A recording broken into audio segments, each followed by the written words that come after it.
realidad y le amaré. Últimamente estoy leyendo mucho una nueva traducción que se llama así, Nueva Traducción Viviente, y dice: pues la clase de tristeza que Dios desea que suframos nos aleja del pecado y trae como resultado salvación. No hay que lamentarse por esa clase de tristeza, pero la tristeza del mundo, al cual le falta arrepentimiento, resulta muerte espiritual. Más entendible, ¿verdad?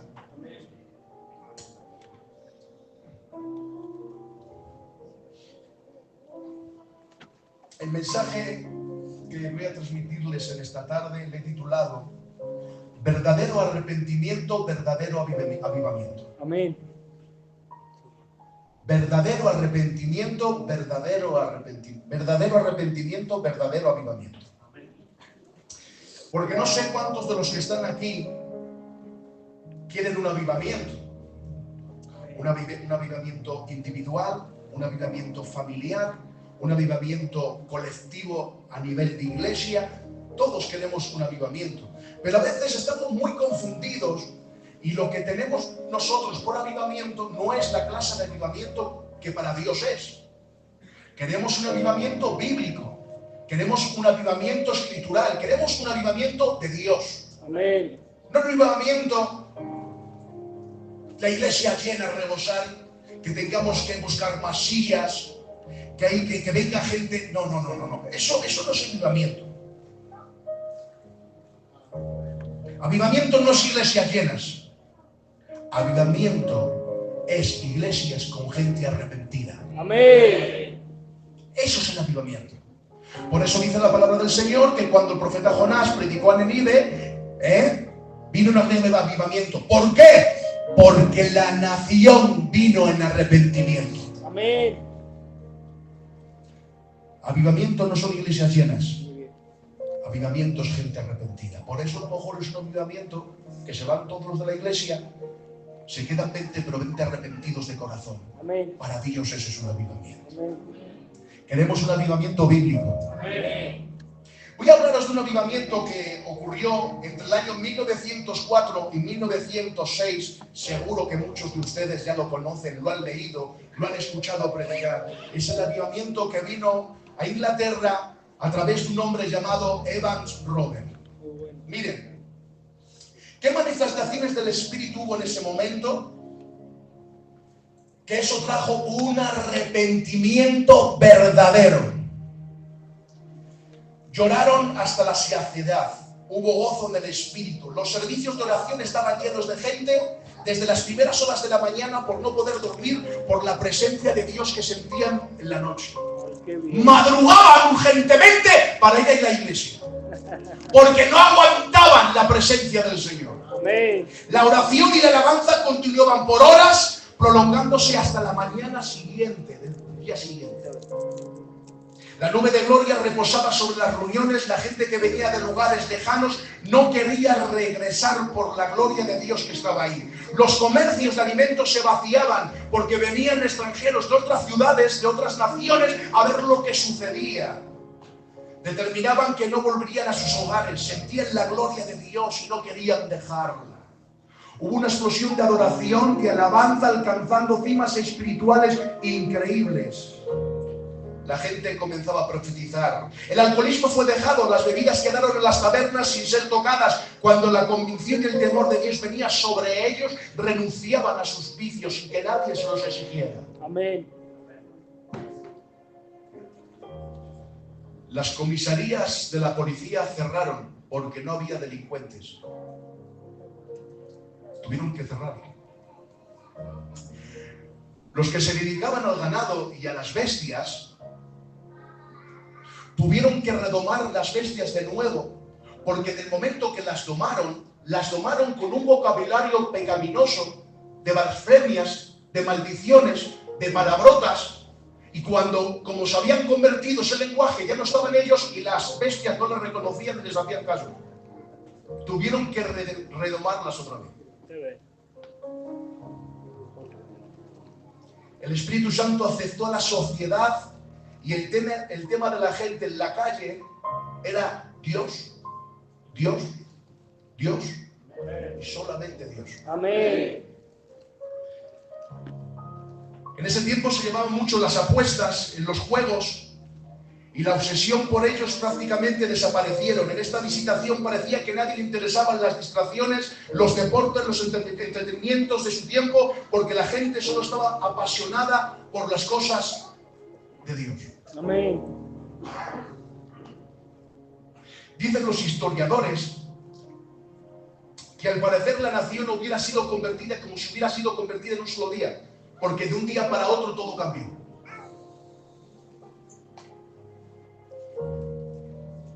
La gente caía al suelo tocada por el Espíritu Santo, diciendo solamente: Señor, perdona mis pecados, Señor, perdona mis pecados, Señor, perdona mis pecados, Señor, perdona mis pecados. Porque cuando viene el avivamiento y viene un poder de Dios poderoso, todos nos sentimos ante Él sucios y pecadores.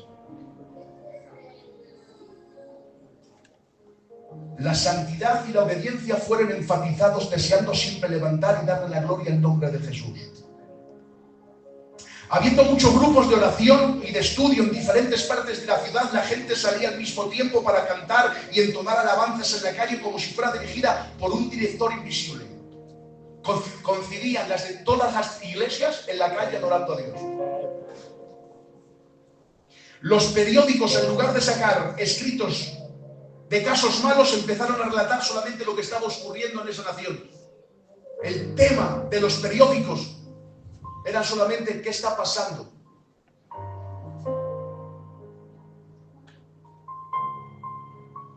En algunos lugares los ministros de las capillas, los pastores de las capillas, intercambiaban los púlpitos con las otras capillas, dando a entender que Dios había derribado las rivalidades entre iglesias y que era solamente una, la de Jesucristo. Amén.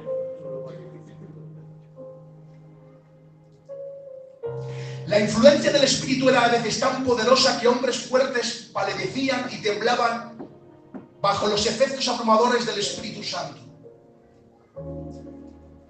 Los que eran convertidos querían contarlo a sus familiares, y en aquel tiempo no había otro método que las cartas.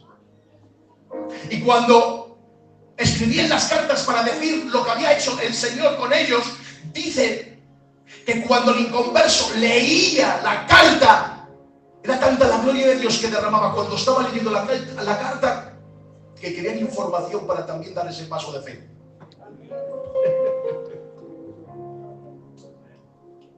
La gente decía: la religión les ha vuelto locos. Las reuniones políticas fueron propuestas porque los políticos no iban al Senado, se iban al culto. En solo 2 meses se reportaron 60.000 nuevos convertidos. Esta noticia recorrió el mundo entero en ese tiempo. Los convertidos a Cristo caían al suelo atormentados con tal desesperación que podían a gritos la misericordia de Dios, como si tuvieran un dolor físico. Cuando la gente quería retirarse de las reuniones, eran las 2, las 3 de la mañana. Los nuevos convertidos no podían irse porque continuaban cantando y orando, y a veces riéndose controladamente hasta que las reuniones de adoración se extendían hasta el amanecer. ¿Estamos seguros que sabemos lo que es un avivamiento? Pero es que en este tiempo el diablo se ha propuesto engañarnos de tal manera. Es que hay una línea tan fina una de la otra, que es la línea de la mentira y la línea de la verdad, que van tan juntas, que hay a veces que sin querer sobrepasamos la línea. Y es lo que está intentando el enemigo, engañarnos a toda costa. Desde el principio Satanás está intentando hacer cosas artificiales, cosas que parece que son pero no son. Que el Señor lo reprenda. Amén. Y y quiere imitar las cosas de Dios con el objetivo de engañar a la humanidad. Vemos a lo largo de la palabra cómo Satanás intenta imitar las cosas. Miren, Satanás se viste como ángel de luz, pero simplemente es un disfraz, porque de luz no tiene nada, porque Dios lo desterró del cielo y le metió en un calabozo a oscuras, que de luz no tiene nada, que lo que tiene es mala sombra. Satanás, la Biblia dice que Satanás está como león rugiente, pero ¿cómo? Pero de león no tiene nada. El único león auténtico es el nuestro, el león de la tribu de Judá. Mientras vivamos en este mundo siempre veremos cosas que parece que son, pero que no lo son. La misma palabra nos enseña, miren, que hay apariencias de sabiduría, también hay apariencias de piedad, hay apariencias de buenas obras, apariencias de santidad, pero que no son verdaderas, son falsas. Satanás quiere engañarnos con lo artificial, con las imitaciones. El primero que sacó la patente para sacar las falsificaciones no fueron los chinos, fue Satanás. Él quiere imitar todas las cosas del Señor. Los chinos imitan Carolina Herrera, Louis Vuitton, pero Satanás quiere imitar la santidad. Pero la santidad no hay quien la imite. Podemos poner cara de santurrón, podemos poner cara que se nos llenen los ojos de lágrimas, pero la santidad es inimitable. O vives en santidad o es imposible que seas santo. Y quiero recordarte algo. El enemigo lo que más teme es la santidad. Que el Señor nos ayude. Que los santos se santifiquen. Amén.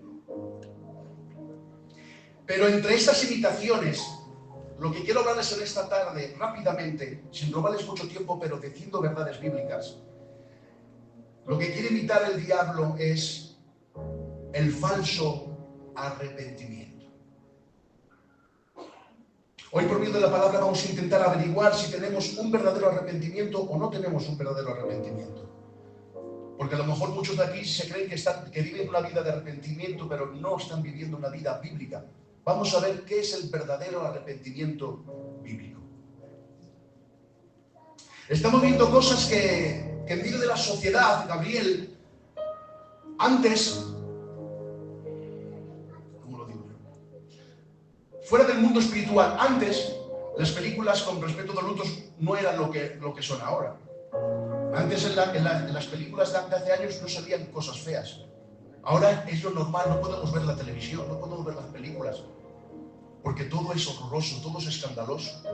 Antes en las calles no se veían cosas que se ven ahora. Pero, hablando espiritualmente, lo que hace años atrás era malísimo. Era malísimo. Ahora ya no es tan malo. Y lo que antes era buenísimo, hemos dejado de hacerlo.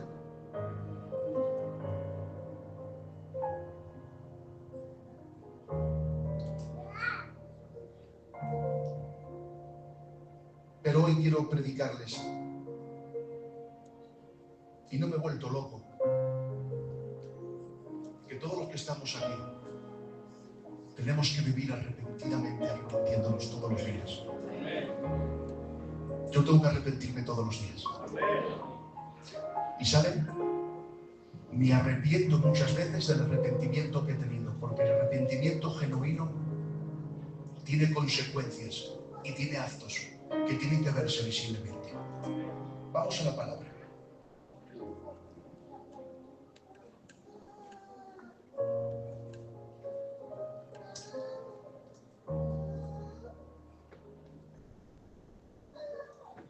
Cuando hablo de volver al verdadero arrepentimiento y a los primeros mensajes, no hablo de los mensajes de nuestros mayores, de nuestros ancianos. Hablo de aún más atrás. Miren, hay un tiempo de 400 años de silencio. Lo llaman los teólogos tiempo, ¿cómo se llama, Ramón? Ese tiempo de silencio. No me acuerdo. 400 años de silencio. donde escaseaba la palabra del Señor, donde el Señor cerró los cielos, los profetas dejaron de profetizar, 400 años sin escuchar, así dice Jehová, 400 años sin escuchar nada, 400 años haciendo el pueblo lo que quería, y al no ver palabra del Señor se hicieron partidos políticos, y cada uno interpretaba la Biblia conforme él creía, hermano Nene. Los saduceos, los fariseos, y todo el mundo interpretaba y tenía la autoridad, entre comillas, de interpretar la palabra como ellos querían. No había palabra del Señor. El cielo se había cerrado. Dios había cerrado la boca. Y es lo que pasa cuando no rige la palabra en una iglesia, cuando no rige la palabra en una casa, cuando no rige la palabra en un matrimonio, cuando no rige la palabra en una familia. Cada uno interpreta las cosas como él quiera. Y hay desórdenes, y hay malas intenciones, y hay malas interpretaciones. Pero si queremos que nuestra familia vaya bien, si queremos que nuestro matrimonio esté en orden, si queremos que nuestra casa esté Dios, no podemos hacer lo que queramos. Se tiene que regir por la palabra del Señor, se tiene que elegir por sus estatutos, se tiene que elegir por sus leyes, se tiene que elegir por sus mandamientos. No queramos tener una familia en orden cuando no baja la palabra. No queramos tener un matrimonio en orden cuando no existe la palabra. Si quieres que haya paz en tu casa, que haya bendición en tu casa, que reine la palabra, que reine la palabra, que reine la palabra.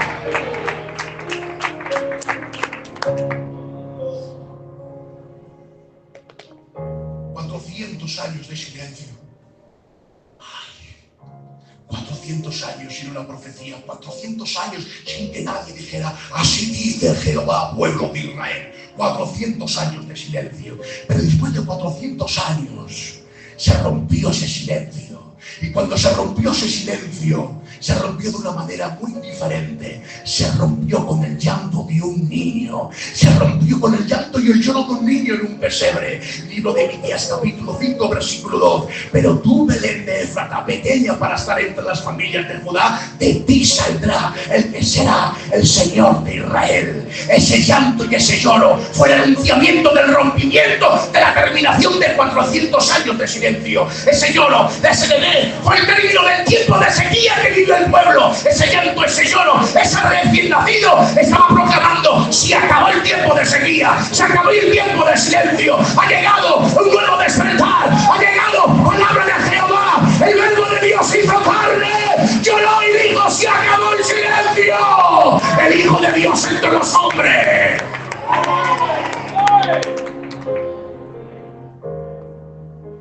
Y después de 400 años de silencio, después de 400 los púlpitos vacíos, después de 400 años sin que nadie tomara la estrada para predicar la palabra, ¿quién sería el primer mensajero? ¿Quién sería el primer mensajero? ¿Y qué sería el primer mensaje? ¿Sería un mensaje de ánimo? ¿Sería un mensaje de aliento? ¿Sería un mensaje de amor? ¿Sería un mensaje de adelante? El primer mensajero aparece con los pelos al techo. El primer mensajero viviendo fuera de la sociedad, a solas en el desierto, con vestimentas de piel de camello, un cinturón en sus lomos, comiendo miel silvestre y langosta. Parecía el loco de la colina, pero era el siervo del Señor. Lucas 7:28, entre los nacidos de mujer no hay nadie mayor que Juan. Pero vamos a ver, ¿el más grande?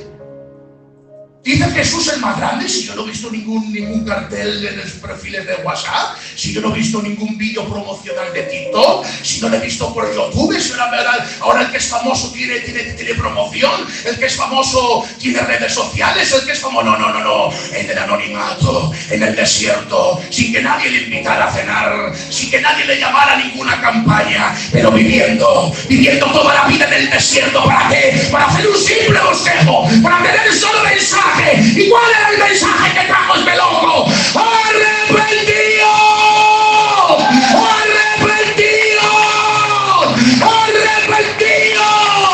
El reino de Dios se ha acercado. 400 años de silencio para un mensaje literal y explícito. Arrepentidos, el reino de Dios se ha acercado.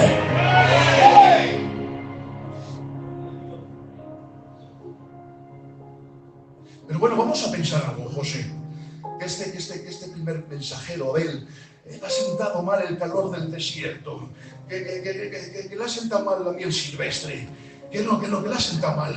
Vamos a ver, ¿y quién iba a ser el segundo invitado? ¿Quién iba a ser el segundo predicador? A ver si este tiene mejor tarde, a ver si este mensajero no le ha dado, este mensajero, este segundo invitado, vestía mejor.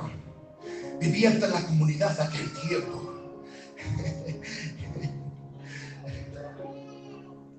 Mateo 4:17. Jesús comenzó a predicar: arrepentíos, porque el reino de Dios se ha acercado.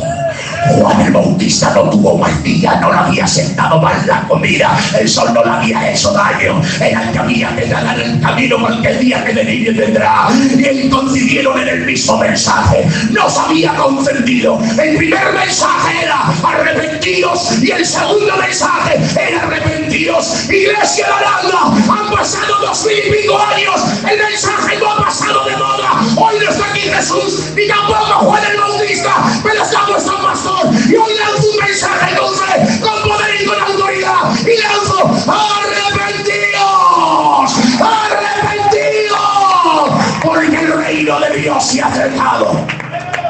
¡A su nombre! ¡A su nombre! Dale un aplauso al Señor.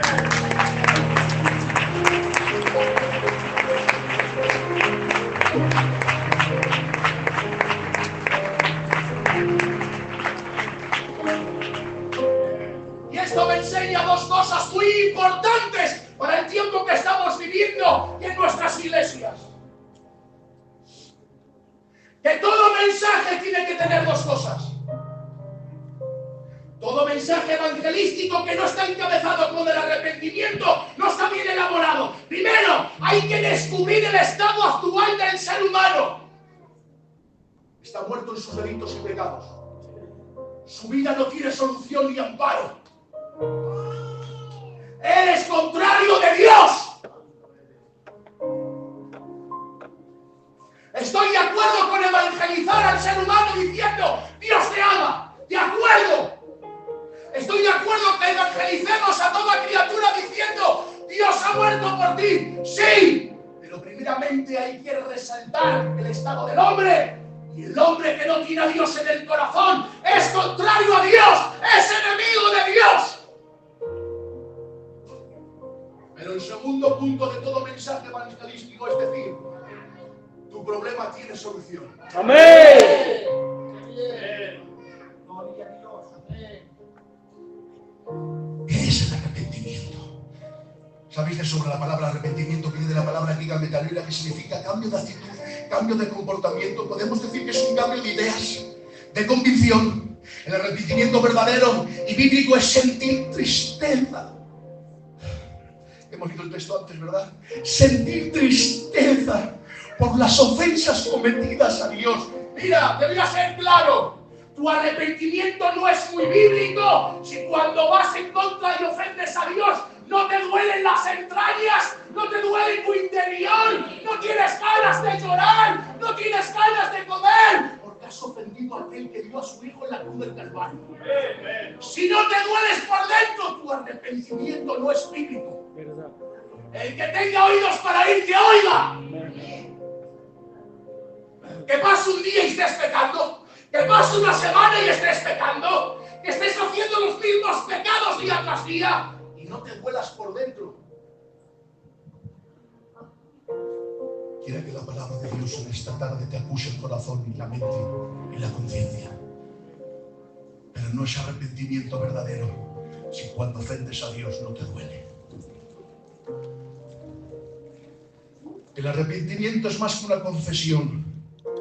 Es mucho más que lamentarse o sentir culpa. Es mucho más que levantarse para que oren por ti. El verdadero arrepentimiento es dar totalmente la espalda a tu manera de vivir, a tu manera de ser, tu manera de hablar. El decir: yo ya no soy mi dueño, mi Señor es Él. Amén. ¿Es Dios tu Señor? Amén. Levanta tu mano. ¿Es Dios tu Señor? Amén. verso de la palabra para que profundice en el corazón del creyente que está aquí. Proverbios 28:13. El que cubre sus pecados no prospera, mas los que lo confiesan alcanzarán misericordia. Por eso hay gente que vive pero como que no viviesen, que tienen pero que no tienen, que parece que tienen pero no tienen. Porque la tristeza que según Dios produce arrepentimiento para salvación. Cuando verdaderamente nos arrepentimos, nuestros pensamientos son diferentes.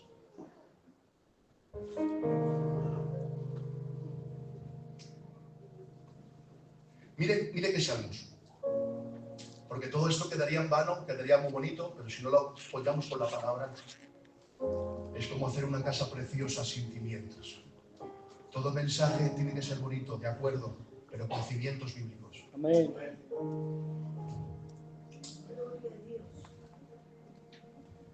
Si hay alguien que está siendo acusado por la palabra, Salmos capítulo 34, versículo 18. Cercano está Jehová a los quebrantados de corazón y a los contristos de espíritu. Salmos 51, 17. Los sacrificios de Dios, el espíritu quebrantado, el corazón contrito y humillado, no despreciará Dios. Amén.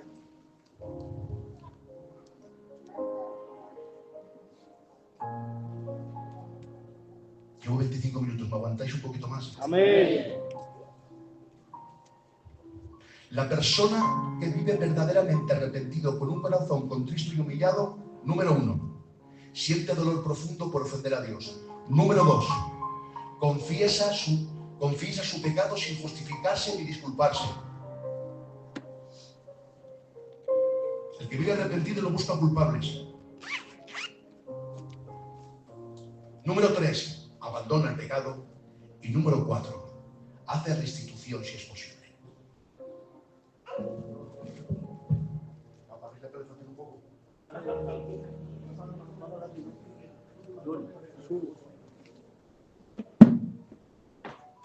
Número 1, siente dolor profundo por ofender a Dios. Número 2, confiesa su pecado sin justificarse ni disculparse. Número 3, abandona el pecado. Y número 4, hace restitución posible. Pasaje bíblico, va Jesús predicando, se entera Zaqueo, se sube el árbol, se acerca a Jesús. Zaqueo, baja, le hemos puesto un pincho en el culto.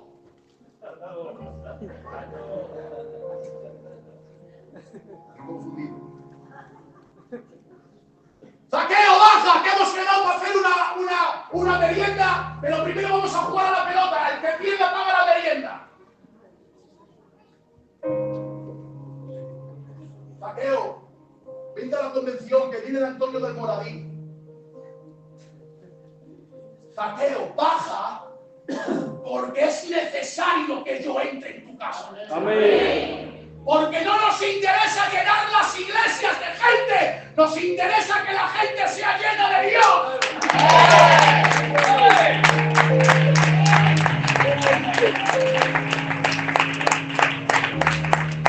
Confundimos los términos agitaneando el evangelio, diciendo que se llene la iglesia, que se llene la iglesia, que se llene la iglesia. Hay a veces consiervos, perdonadme con todos mis respetos, y no hay palabra maldita, sino mal interpretada. Hay a veces que tenemos que hacer una selección en quién metemos a la iglesia, porque no es el tiempo de todos. Porque si metemos a fulano con mengano, al sultano con sultano, y no han nacido de nuevos, lo único que estamos haciendo es una bomba de relojería. Vamos a llevar el evangelio a sus casas. A sus casas.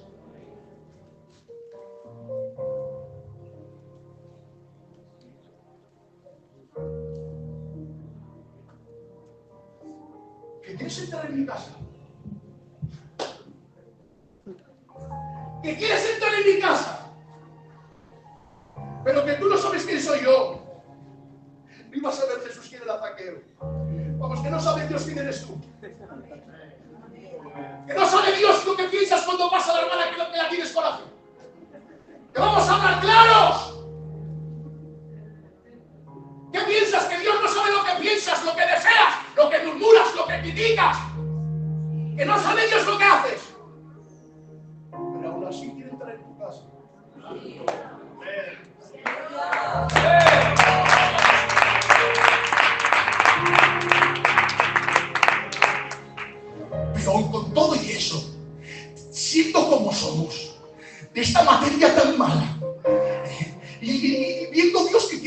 nuestra casa, pero le dejamos entrar Diego en nuestra casa y le decimos, bueno, te dejo entrar hasta el comedor, pero a la habitación no entres. A la habitación no entres porque tengo rincones oscuros. Como dice la alabanza, tengo rincones aún que están sucios. Él quiere entrar en tu casa aún sabiendo cómo eres. Pero Zaqueo, cuando ve eso, Zaqueo,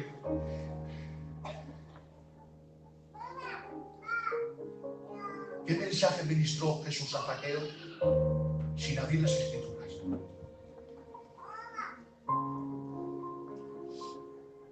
Zaqueo, que sé que me quieres ver y me quieres conocer, que sé la necesidad que tienes. Yo quiero entrar en tu casa. Amén.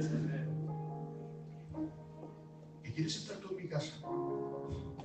Se baja, Señor. Señor, devuelvo todo. Y al que le haya engañado se lo doy cuadruplicado. Y todo lo que tengo lo diezmo, todo lo que tengo lo regalo. Y al que le engañó se lo doy 4 veces. Prepara, Zaqueo, que te estás emocionando. Que Dios no te ha pedido nada. Que Dios no te ha pedido nada. ¿Qué estás haciendo? ¿Qué estoy haciendo? Te está diciendo que quiere entrar en mi casa. Que tengo la negra. Que quiere entrar en mi casa. Pero tú sabes lo que he hecho. Y es que cuando uno se siente perdonado y arrepentido, entrega todo sin que nadie se lo pida. Amén. No tendrás que arrepentirte de tu arrepentimiento, digo yo. No tendrás que arrepentirte de tu arrepentimiento cuando le han hecho esa confesión, me arrepiento de mis delitos y pecados. ¿Tú qué has entregado? Zaqueo vio lo que hizo Jesús con él y qué arrepentimiento que tenía, que dio todo lo que tenía. Y al que le había robado o estafado se lo daba cuadruplicado. Se sentía tan perdonado, se sentía tan amado, se sentía tan restaurado, se sentía tan en deuda. Porque cuando uno recibe el perdón de Dios, vive en deuda toda la vida. ¿Qué crees? ¿Que por venir al culto ya estás a play con el Señor? ¿Qué crees? ¿Que porque estás perdonado alguna ofenda ya te sientes a play con Dios? ¿Qué te piensas? ¿Que por venir al culto con las fatigas que estás teniendo ya estás a play con Dios? Nunca estaremos a play con Dios. Por muchas vidas que viviéramos, por muchas veces que perdonáramos, por muchos tiempos que echáramos, por mucho que hiciéramos, es mucho más el sacrificio de Jesús en la cruz del Calvario que todo lo que podamos dar. Ay, que llevo tantos años en el coro, ay, que llevo tantos años predicando, ay, que llevo tantas iglesias pastoreadas. ¿Te sientas a play con Dios? No, nadie estaremos a la altura de su sacrificio. Por eso tienes que seguir perdonando, tienes que seguir amando, tienes que seguir diezmando, tienes que seguir viniendo al mundo, tienes que seguir arrepintiéndote.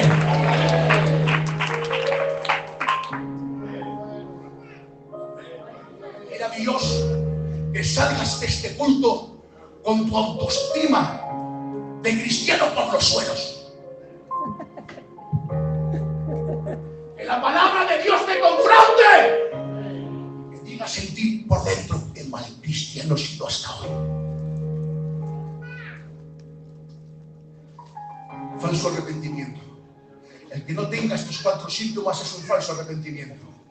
El que no sienta dolor, el que no confiesa, el que no abandona su pecado, el que no intenta hacer restitución, no es un arrepentimiento bíblico. Me salto muchas cosas.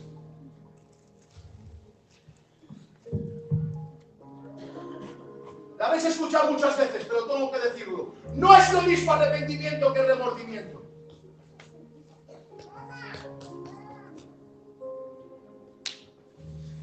Hay gente, el diablo se ha encargado de regalar disfraces que aparentemente dan el camelo de una vida arrepentida, pero no, son remordimientos.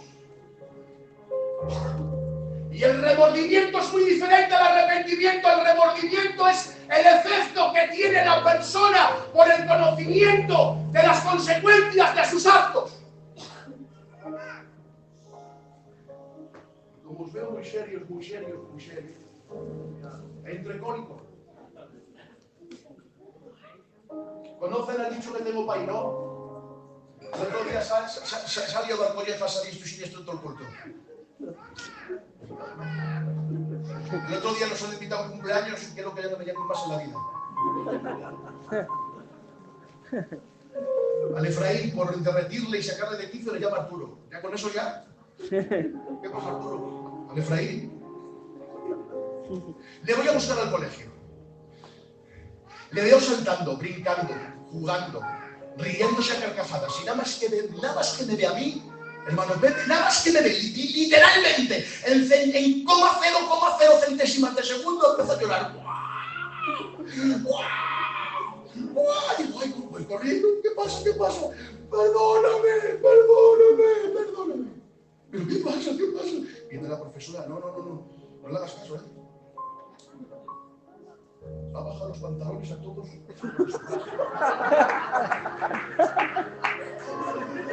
Le ha quitado el almuerzo no sé quién. Y como ha dicho que te lo voy a decir, ha salido llorando para que te conmuevas y no le rías. Las lágrimas no eran de arrepentimiento, las lágrimas eran de remordimiento. ¿Cuántas lágrimas hemos derrochado por nuestras mejillas con un falso arrepentimiento? Sabiendo, Señor, no me quites la vida eterna. Señor, no me quites del cargo. Señor, esto. Ay. Dice el libro de Génesis, capítulo 5. Cuando Saúl oyó que su padre le decía lo que le decía, se echó a llorar amargamente y gritó: dame a mí también tu bendición, Padre. Se había quedado sin la bendición porque le había vendido a su hermano con un plato de lentejas, y cuando va a buscar la bendición dice que ya se le ha dado a tu hermano, y sale llorando, encarando los lloros. Dame a mí, no tienes más bendiciones, no tienes más para mí. No, hijo, una se le daba a tu hermano. Lloraba por las consecuencias que se había quedado sin la bendición de su padre. Pero mira, conexión con Hebreos 12, dice que nadie sea inmoral ni profano como Esaú. Dios mío de mi vida. Que por un solo plato de lentejas vendió su derecho a la primogenitura, porque ya sabéis que luego quiso heredar la bendición. Fue desechado y no hubo oportunidad para él, para el arrepentimiento, aunque la procuró con muchas lágrimas. Porque las lágrimas de remordimiento no tienen peso ante Dios, no tiene eficacia. ¿Os habéis dado cuenta? Y ya termino. 38 minutos. Termino. En esta vida hay intérprete de todas las lenguas. Hay cientos y cientos de lenguas. Todas tienen su intérprete. Por intérprete está el idioma de los sordomudos. Hasta para eso hay intérpretes.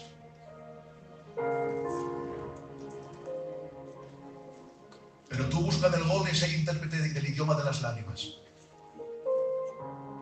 El Google no te va a contestar y mira que chanela.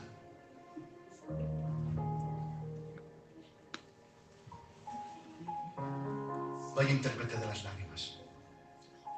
Pero dice el Salmo 56:8: tú llevas la cuenta de todas mis lágrimas. Amén. Has recogido todas mis lágrimas en tu redoma y las has registrado en tu libro. Amén. Ten cuenta lo que lloras, que Él las interpreta. Ten cuenta con lo que lloras, que Él sabe leerlas. Que sean de arrepentimiento genuino. Que sean de arrepentimiento genuino. Cierro ya.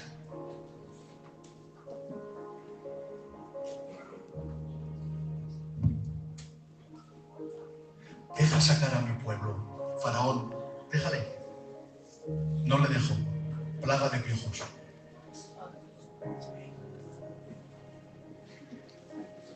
Moisés, te dejo sacarlos. Quítame la plaga. Le quitaba la plaga. Luego se volvía atrás. Porque no se había arrepentido de verdad. Solamente se arrepentía cuando tenían las plagas. Pero en segunda de Crónicas dice: si se humillara mi pueblo. Cierra tus ojos, cierra tus ojos. Si se humillare mi pueblo, el cual mi nombre es invocado. Voy a leer porque tiene gloria ese pasaje. Cierra tus ojos. Y si se humillara mi pueblo sobre el cual mi nombre es invocado, y oraren y buscaren mi rostro, y se convirtieran de sus malos caminos, entonces yo iré desde los cielos y perdonaré sus pecados y sanaré su tierra. Aún hay tiempo para tu arrepentimiento. Aún hay tiempo para tu arrepentimiento. Si tienes que llorar, llora, pero que sean con lágrimas de arrepentimiento genuino. Oh, Señor Jesús. Consejo tuyo, es urgente, me hace falta. Padre, yo lo necesito, pero es de suma importancia.